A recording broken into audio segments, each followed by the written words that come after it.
Swayam Prabha. Digital India. Educated India.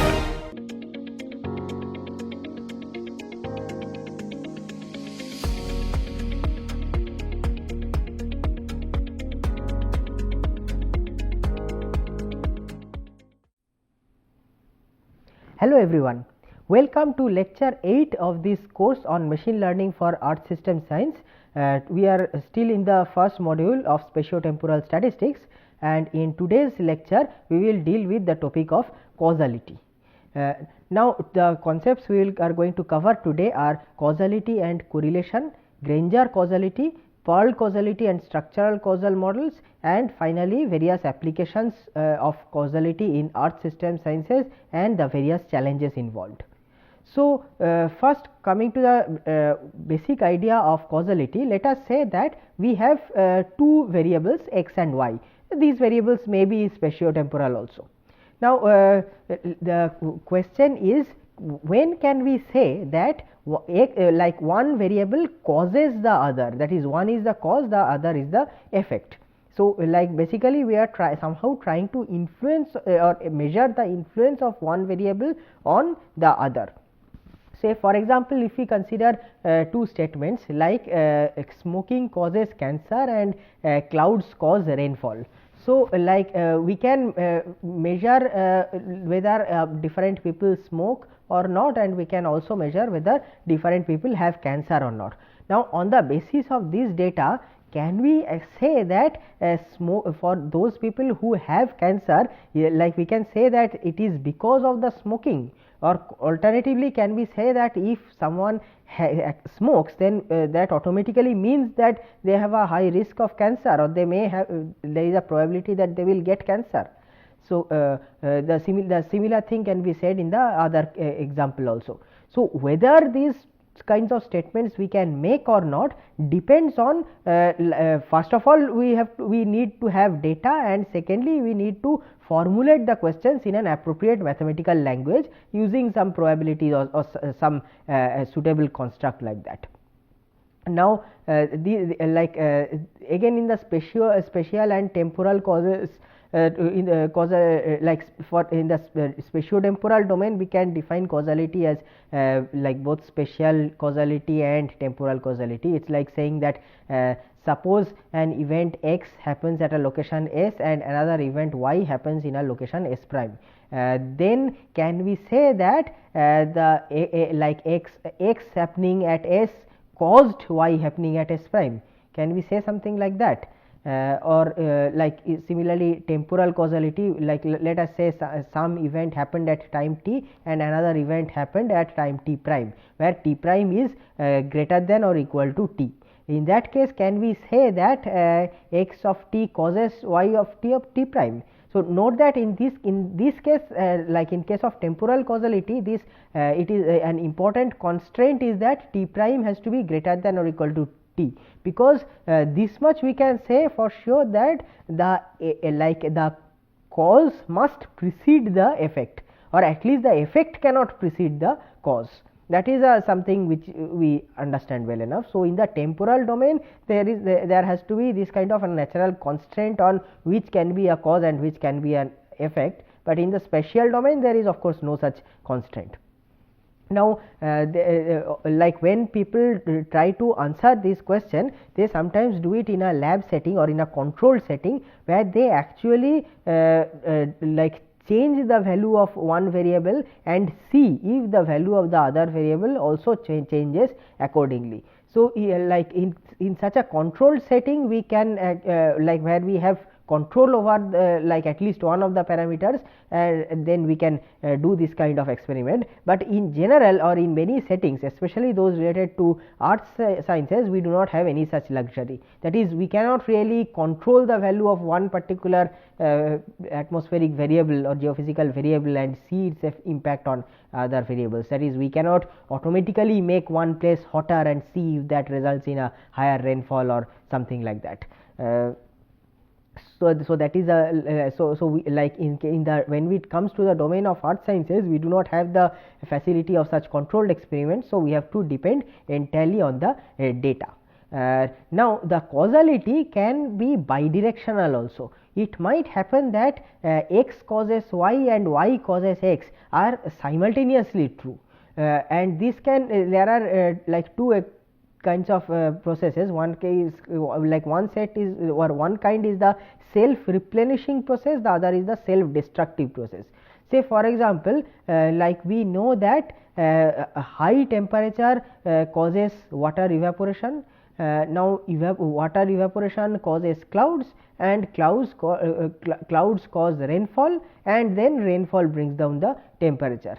So if high temperature is x, or if temperature is x and rainfall is y, then like we can say that like x impacts y and y in turn impacts x, but in a different way. That is, as like increase of x should also cause increase of y, and then increase of y should cause a decrease of x. So this is an example of a self destructive process.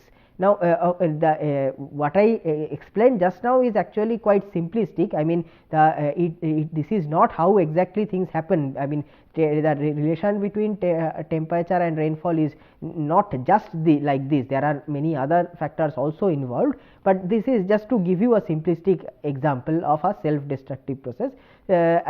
On the other hand, there is self constructive process also, I mean self replenishing process also.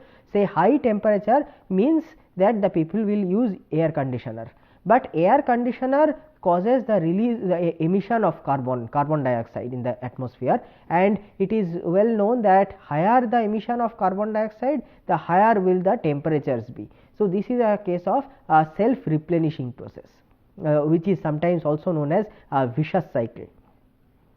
Now when we have two variables, let us say we have observations of both of them, then one like we can one idea we know or what to do with two variables is to calculate their correlation, that is their Pearson correlation coefficient. So let us say that these are the two observations of two variables x and y, and now here you can see that whenever there is from one, and let us say that these observations are time indexed, that is this is T1, T2, T3 etc. in like in the chronological order. So here you can see that whenever x increases from T1 to T2 and then again say from T3 to T4 etc., it is like correspondingly there is an increase in y also, but whenever there is a decrease in x, there is similarly also a decrease in y. So like in this case we will see a very high correlation between x and y. But if you come to this case, this is an example of what is called as high lagged correlation. So here if you see the contemporary relations between x and y, so here you see x increasing but y decreasing. Here we see x decreasing and y increasing. Here x increasing, again y decreasing. Here again x increasing, but this time y also increasing. This time again x increasing, y also increasing, and so on and so forth. So here we do not see any clear correlation between x and y, but here we can see a lagged correlation. It's like saying whenever x increases in one step, then in the next step we see y increases. From T1 to T2 x increases, from T2 to T3 y increases, from T2 to T3 x decreases, from T3 to T4 y decreases, and so on. So this is an example of high correlation but lagged. So if you like instead of considering xt and yt together, if you consider xt versus yt minus 1, then we will be able to get very high correlation coefficient as in this case. And then it can also be something like this. So say if you now if you see in this case we see x increases, y decreases, x decreases, y increases, x increases, y decreases, x decreases, y increases. So here it looks like perfect anti-correlation. Whenever x one increases, the other decreases. So in this case we can expect a correlation coefficient close to -1, while in this case the correlation coefficient would have been +1. In this case it's like -1. But if you consider the lag, then again we find that the lagged correlation becomes high, closer to 1. So, here like from 12 from T1 to T2 I find x increasing, from T2 to T3 I find y increasing, T2 to T3 x decreases, T3 to T4 y decreases, and so on and so forth. So, these are like like this is an important concept of correlation. Like the purpose of this example is to introduce the like the concept of lagged correlation, which is often very important in the domain of earth system science, but it should earth scientists earlier often used to like use this tool of correlation to like infer or imply some kind of causal relation between different variables, but it is now well established that correlation and causation are often very different things, and especially because of the presence of a concept known as a confounder. So, take an example. It might be found from data that whenever like ice cream sales increase in a region near, let us say near a sea beach, then shark attacks also increase in that region. So, does it mean that we can like focus on the ice cream sales on any given day to predict whether shark attacks are going to take place or not? Sounds quite ridiculous. I mean, physically there should be no reason why ice cream sale should have anything to do with shark attacks, but still we do see a very high correlation. So, why? Now, after deliberating a lot, it turns out that there is the presence of a common cause of both of them, namely temperature. On those days where temperature is high, the people naturally tend to buy more ice creams. And however, high temperature also causes the sharks to become restless. It also causes more and more humans to swim in the sea, and hence there is a increased chance of shark attack. So, the relation between the ice cream sales and shark attacks is actually an indirect one. There is a common cause of both of them. This is the higher temperature. So, this kind of phenomena is called as explaining away, that is higher temperature explains away both of the factors, the both of the so called cause ice cream sale and the so called effect shark attack. Now, actually neither is the the ice cream sales is not the cause of shark attack. The cause is the high temperature, and ice cream sales and shark attacks are both the effects. However, if we consider only the two effects, we see a high correlation between them. Such a high correlation is sometimes called as spurious correlation. I mean, high correlation has happened because of the dependence on some other common factor. Similarly, in the domain of earth science, let us say that in a particular region I plot the soil moisture as a function of the date of the year, and I find so this red curve, this is the curve of the soil moisture measured in millimeters on different days of the year, starting from 1st January to say the 31st December. And here you see a like this kind of a perfect cyclical pattern, periodic pattern, something resembling a sine wave or something like that. Now, so can we say that like soil moisture is a seasonal quantity? There is some season where the seasonal soil moisture is high and then again it falls off. So, it turns out that in this case there is this factor, this effect can again be explained away by precipitation. So, we know that it is really precipitation which is seasonal, and that is and the soil moisture is actually dependent on the precipitation. So it's a situation like precipitation depends on date of the year, because we know that precipitation is a seasonal quantity, and then whenever the precipitation is high, then the soil moisture is also high. Whenever precipitation falls, then soil moisture also falls. So, so again, like by looking at just the soil moisture data, we may be tempted to think that date of the year is the cause and soil moisture is the effect, but the fact is date of year is actually the cause of precipitation, and precipitation is the cause of soil moisture. Of course, it is like it's scientifically incorrect to say that date of year is the cause of precipitation, but in this case date of year is just taken as the proxy of other variables, so like which vary periodically or seasonally. So, so just take that loose statement as of now. So, like basically this is the concept of confounder, that is the by confounder what I mean is the hidden variable. In this case the hidden variable actually like is the common cause of both the things being observed, and in this case the hidden variable, namely precipitation, is something that lies in between the so called cause and the effect. Okay. Now, how to quantify the causal relations? So, let us say we have like x and y, we have a time series of two variables, and now the question is like can we say that x causes y or y causes x or both of them?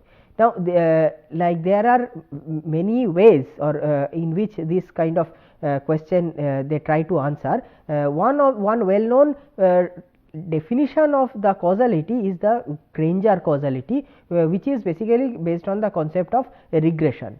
So, if you remember, we had earlier studied the concept of autoregression, where we tried to express the current value of a particular variable in terms of the past values of that same variable.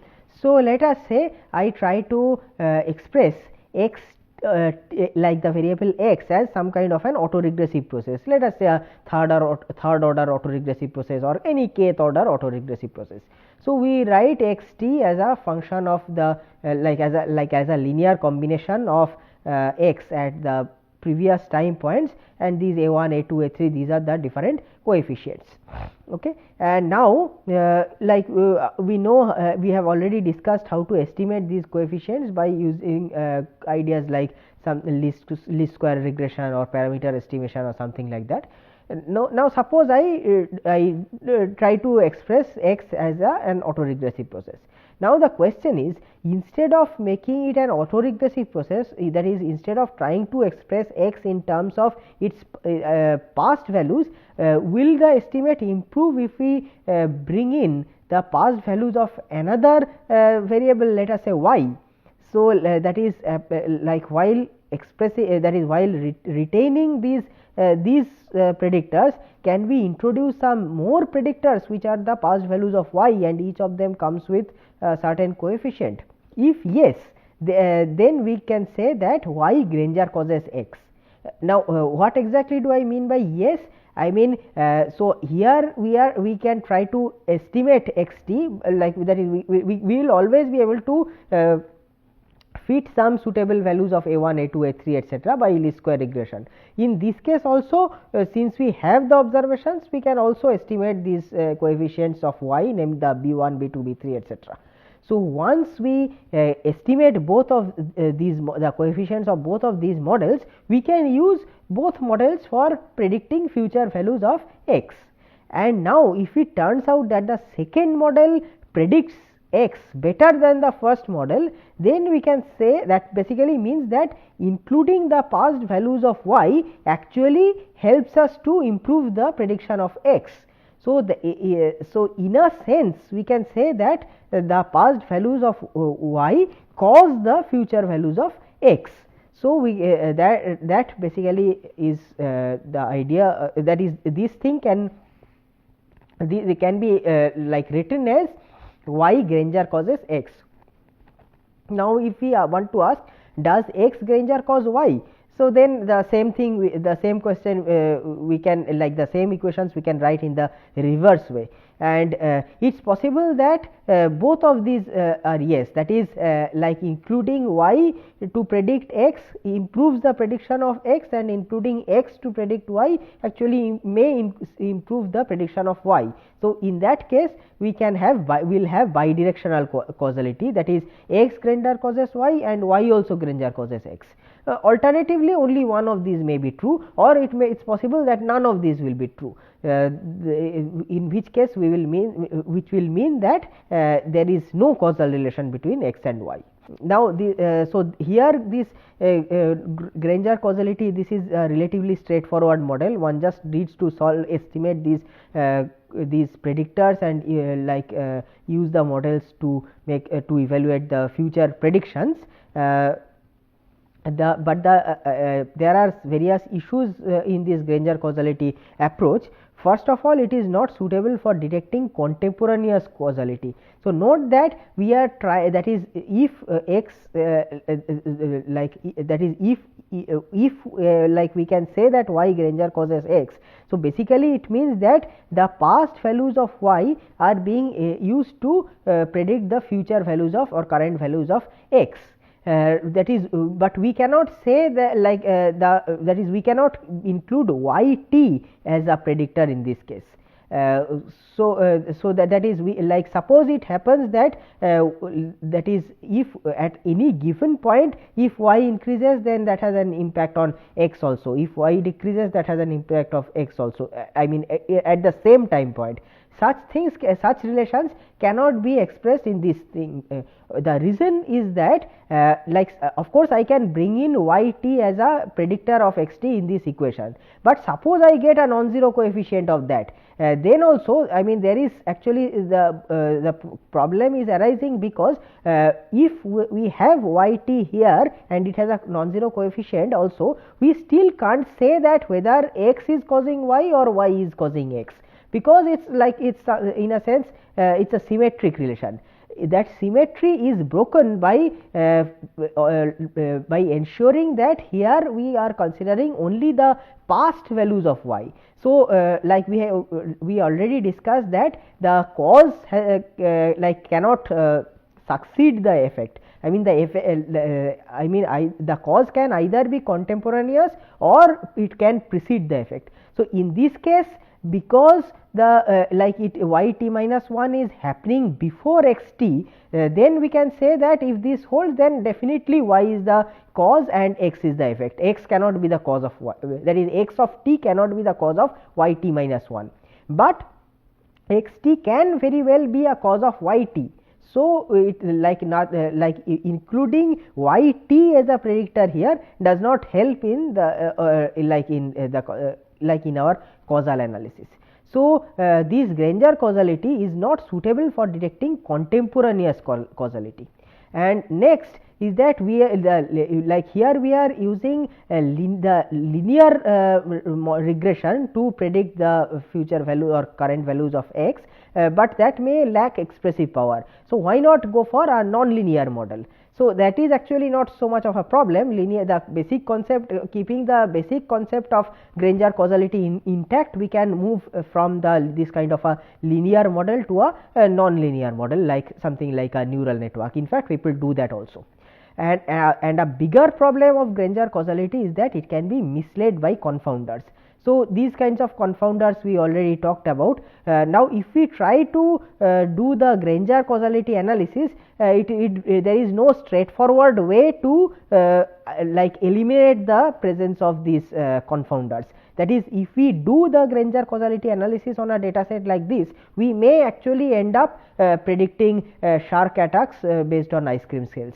We will not that is there is nothing in the Granger causality framework per se which warns us that this is or which indicates that this is happening because of some confounders. Of course, various hacks can be incorporated by bringing in more and more variables and taking pairs of these variables and forcing a Granger causality relation and seeing which relation is actually stronger. Is the ice cream sale to shark attack relation stronger, or is the temperature to shark attack relation stronger, and things like that.